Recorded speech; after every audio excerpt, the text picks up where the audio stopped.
Hello guys, welcome to my channel. तो आज मैं बताऊंगी आपको द रोड नॉट टेकन, जो हमारी पोएम है उसकी एक्सप्लेनेशन। ये पोएम हमारी लिखी है रॉबर्ट फ्रॉस्ट ने। चलिए पढ़ते हैं।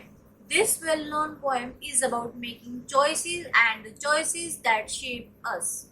ये पोएम किस चीज पे बेस है? ये हमारी चॉइसेस पे बेस है, जो हम लाइफ में चॉइस करते हैं। किसी भी चीज में कोई भी हम डिसीजन लेते हैं, वो हमारे लाइफ को किस डायरेक्शन में लेके जाता है, कैसे बनाता है, ये सब है इसके अंदर पोएम में। Robert Frost is an American poet. वो अमेरिकन पोइट है हु राइट्स सिंपली बस but insightfully about common ordinary experiences. वो ऑर्डिनरी एक्सपीरियंसेस के बारे में लिखते हैं। एक अमेरिकन पोइट है ये, जो सिंपल लैंग्वेज लिखते हैं ना, लेकिन उनके मीनिंग बहुत ज्यादा बड़े बड़े होते हैं, right. Two roads diverged in a yellow wood, and sorry I could not travel both. And be one traveler, long I stood and looked down, one as far as I could, to where it went in the undergrowth. अगर मैं आपको इसका literally मतलब बताऊं तो इसके अंदर poet ऐसे जगह पे खड़ा है जहाँ पे जंगल में दो रास्ते डिवाइड होते हैं ऐसे। तो वो ये सोचता है कि मैं अब कौन से रास्ते पे जाऊं, है ना। और यहाँ पे मौसम बताया गया है कि वो येलो वुड है, मतलब ऑटम का सीजन है। ठीक है, अगर मैं इसको मीनिंगफुल उसमें बताऊं कि वो क्या मतलब बताना चाह रहा है, तो वो ये है कि जब हम लाइफ में कभी कभी ऐसे मोड़ पे खड़े होते हैं जहाँ पे हमारे पास दो चॉइसेस होती है, जिनमें से हमें सिर्फ एक चूज करनी होती है, हम दोनों चूज नहीं कर सकते। तो उस टाइम पे वो ये बात सोच रहे थे कि मुझे कौन सा चूज करना चाहिए।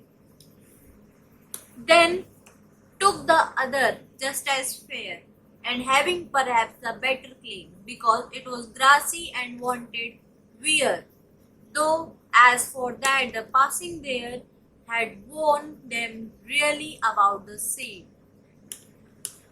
तो ऐसा हो कि लिटरली मतलब इसका ये होगा कि उन्होंने सेकंड वाले रास्ते को चूज किया है।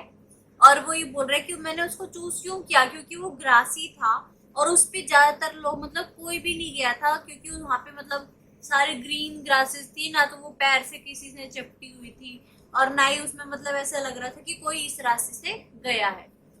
तो as far for that passing there, हाँ मतलब यही। और अगर मैं इसका मतलब ऐसे बताऊं तो लाइफ में ऐसी चीजें करो जो आज तक किसी ने ना की हो, लेकिन वो सही होनी चाहिए। ये नहीं है कि रिस्क लेना चाहिए, लेकिन इतना भी ना कि वो आपकी लाइफ बर्बाद कर दे।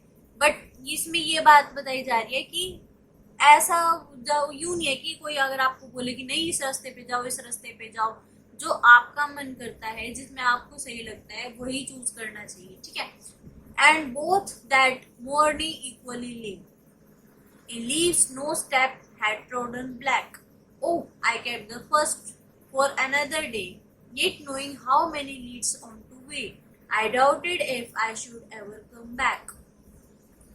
तो बोले कि सुबह सुबह दोनों रास्ते इक्वल थे, और जिस रास्ते पे मैं जाने वाला था वहां पे कोई भी स्टेप किसी ने नहीं लिया था। वो कैसे पता लगा उसको? क्योंकि जब कोई इंसान किसी भी चीज पे स्टेप करते हैं तो वहां पे वो चीज दब जाती है। ऐसे ही वो लीव्स की बात करें कि लीव्स किसी के पैरों के नीचे कुचली हुई नहीं है, वो किसी के दबाव में नहीं आई जिससे वो ब्लैक होगी, ऐसा कुछ भी नहीं हुआ। इसका मतलब ये है कि वहां पे कोई भी इंसान नहीं गया है। तो कहते कि मैं वो पहला रास्ता कभी किसी और दिन चुन लूंगा, लेकिन अभी मैं चुन लूंगा सेकंड वाला। लेकिन वो उनको ये बात पे डाउट है कि क्या मैं कभी वापस आ पाऊंगा। मतलब वो लाइफ से ये बता रहे हैं कि कुछ ऐसे भी डिसीजंस होते हैं जिनमें हम लोग सोच तो लेते कि हमें ये करना है, लेकिन फिर भी हमारे मन में ये डर बना रहता है कि क्या पता ये हमारा सही हो या ना हो। लेकिन फिर भी रिस्क तो लेना ही चाहिए, एक चीज तो ट्राई करने में क्या जाता है, नहीं। I shall be telling this with a sigh. Somewhere, ages and ages hence, two roads diverged in a wood, and I took the one less traveled by, and that has made all the difference.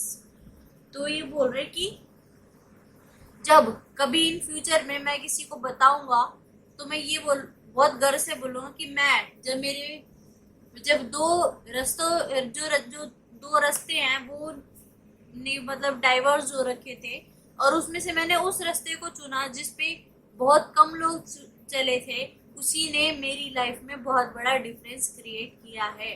तो वो ये कह रहे कि ऐसा जरूरी नहीं कि अगर जहाँ पे कोई ना गया वो गलत रास्ता है।